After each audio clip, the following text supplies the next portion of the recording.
Alright, back at it again with another review, and this chapter I think is a little bit less intense than the last few chapters. It does have its intense moments, but I think the highlight from this one is we get to see a lot of the results from a lot of the battlefield and a lot of the characters that have been impacted by Deku that we haven't really gotten to see throughout the war arc. And I'm still curious as to where they're going to go with this, but we'll see at the end of the chapter. I'll give my thoughts. But before I get into it, make sure you guys like and subscribe, you know the deal, help a ninja out, and let's get into talking about this chapter. So this chapter opens up with Deku still going full on beast mode, going in for another attack with Shigaraki. And I can't lie, he looks crazy, teeth looking all sharp, claws coming out of his hand, he looks insane. And for a minute I thought his jaw was being ripped open, but I think that's just the Black Whip tendrils. But we cut away from that epic fight that's still going on, but everyone's still watching it, but we come back to seeing Eri from the last chapter, as she's running to meet Deku on the battlefield. But Ectoplasm stops her and says like, how the hell do you plan to get there, because it's like hundreds of kilometers away. So she tells him that she plans on using the trading cart systems that were originally created for evacuation. But apparently the fight between Dabi and Gigantomachia was a lot bigger than they were expecting, so those are destroyed. Which then leads to the question, how the hell are they going to escape these bunkers if once all is said and done, because it seems like their escape system's busted. But it doesn't even matter anyways, apparently she's not stored up enough energy to be able to rewind Deku even if she got there. Because apparently she tried to rewind Eraser back to his original state, but I guess she hadn't stored up enough energy to be able to do that. So all they could really do now is just believe in Deku and his ability to win this fight on his own. Which, I think this is a bit of a red herring that she's not going to show back up in the story, or maybe Horikoshi just wanted to address it. But I think that maybe with Warp Gate or something, she could end up coming back. I don't think that this is just a throwaway line, because they made such a big deal of making it the end of the last chapter, which would be very disappointing. But I'm not going to fully talk about that right now. Let's get into talking about the rest of this. But hearing that there's nothing she can do, Eri does get kind of sad because she really wants to help Deku achieve his dreams. And seeing him kind of look like how he does in the state that he's in right now, where he kind of looks like a monster, I think really makes her sad. But luckily for her, Koda is there. And I kind of forget this kid is here, but he's also really pivotal to Deku's character. But he's also saddened by watching this fight go down, and he really wants to step in because he believes that both him and Deku are crybabies, but he wants to help in any way he can, like he did back in the Forest Training arc. And then we see this kid, who for a second threw me off because he's drawn and looks exactly like Monoma. But he's actually the kid that didn't want Deku to be let into the UA Fortress at the beginning of at the end of the Dark Deku arc. And I think he's feeling a bit more remorseful now, seeing this kid fighting for his life to save them when he didn't want to save him before. But don't think I'm not going to mention this amazing shot of Deku literally like working his way through all the Shigaraki fingers as he's using Black Whip to hold someone back, and he's also tearing through some of them with his feet. Absolutely insane shot. But we eventually come to seeing the UA Fortress as it's being evacuated from all the civilians that are in there, which, my god, they had a lot of people in there for how dangerous a fight that was going to be. But speaking of Monoma, the kid who looks like him, there's actual Monoma, and he's not in good shape right now. They're wheeling him away, and they're trying their best to stabilize him, it seems. But it's kind of just hand-waved away because we then see Momo and Kaminari, who is kind of a character that the story's kind of forgotten about a bit, and he just kind of pops up here or there now, but I literally had to Google his name again because I have not seen him in many of chapters. But him and Momo are watching the fight between Deku and Shigaraki, and Momo looks a little bit concerned because she's seeing that Deku has gone dark again. And Kaminari's kind of like, hey, he's probably the strongest in the world right now, and we should probably trust him no matter what, but seeing him like this in the state he's in, he's kind of worried because he doesn't really trust them, and he doesn't give him that same feeling of comfort that All Might, being a hero, did. Which I'm going to talk about that at the end because there's something I want to say about that. Nothing bad, don't worry, but it's something I've noticed that I think would kind of explain why this feels the way it does.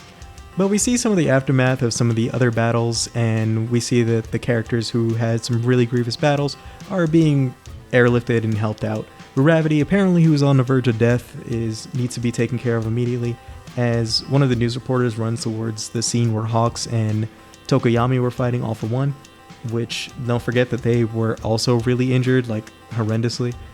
And Hawks is currently quirkless right now, which is pretty sad because he really got the shit end of the stick in this whole war arc. He really put in all the effort, made all the plans, and he lost the most. And thinking about Gravity or Ochako, he thinks back to if all of us can even be capable of seeing each other united as one then. As again, we cut back to the epic fight between Deku and Shigaraki again, as Deku even looks more like a monster in this shot. But while everyone sees him like a monster, we actually cut back to Lady Nagan, as Rocklock is asking her why does she even want to help Deku in the first place. And she goes on to tell him that he opened her heart, and he does the thing that evildoers hate the most, is when fighting a villain, you gotta make them want to lose the will to fight you as fast as you can. And Deku's probably doing the same thing right now.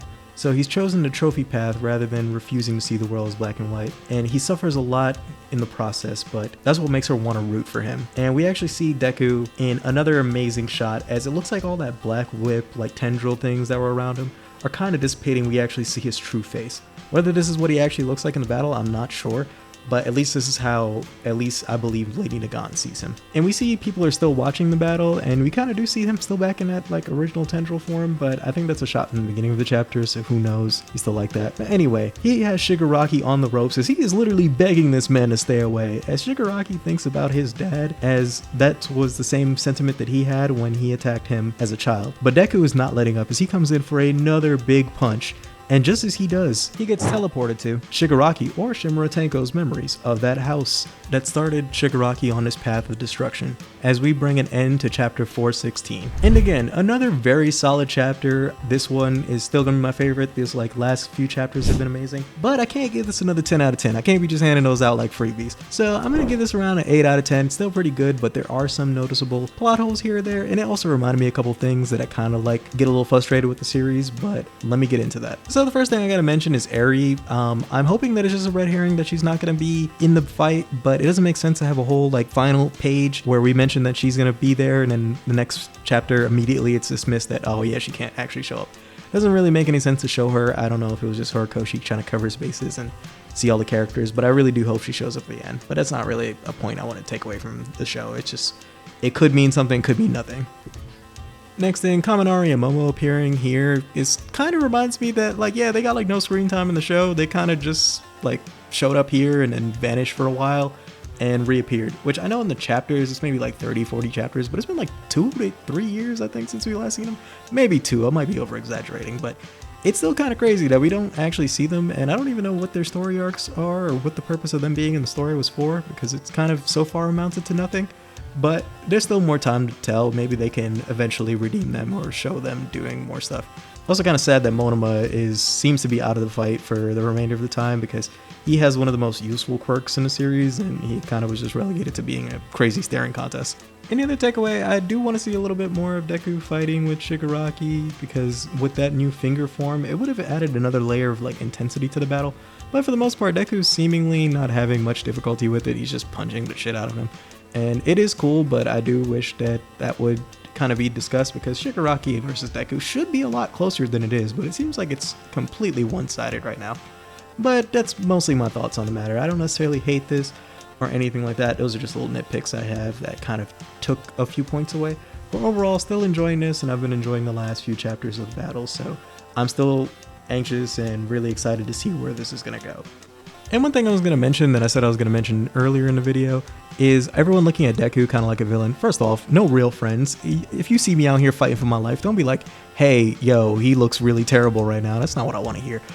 But one of the things I wanted to mention was that all the other vestiges in One for All aren't actually heroes. A lot of them are mostly freedom fighters, and other people just hell-bent on defeating AFO. And only ones that we know for a fact are truly heroes are All Might and Nana Shimura, so that's maybe why he's appearing more like a villain or more evil in the sense, because their vestiges are kind of also in control of the fight, and they're mostly also working on getting the objective done, not necessarily looking like a savior while doing it. But that's just my thoughts on the matter. But that's all I have to say about the chapter. Again, a really amazing chapter, still pretty good in my opinion. But one of the things I also wanted to mention, and I debated making a full video on this because it is something dear to my heart, but I also don't like to try to make content out of tragedy. But I figured I'd say it here, but RIP to Akira Toriyama.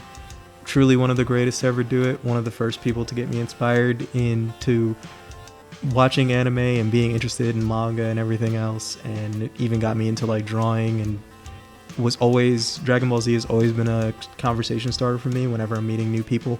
So RIP to one of the greatest out there to ever do it. Fly high and ascend my Saiyan. And for everyone else, thank you again for watching. You guys stay safe, my ninjas, and I'll see you in the next one. Peace.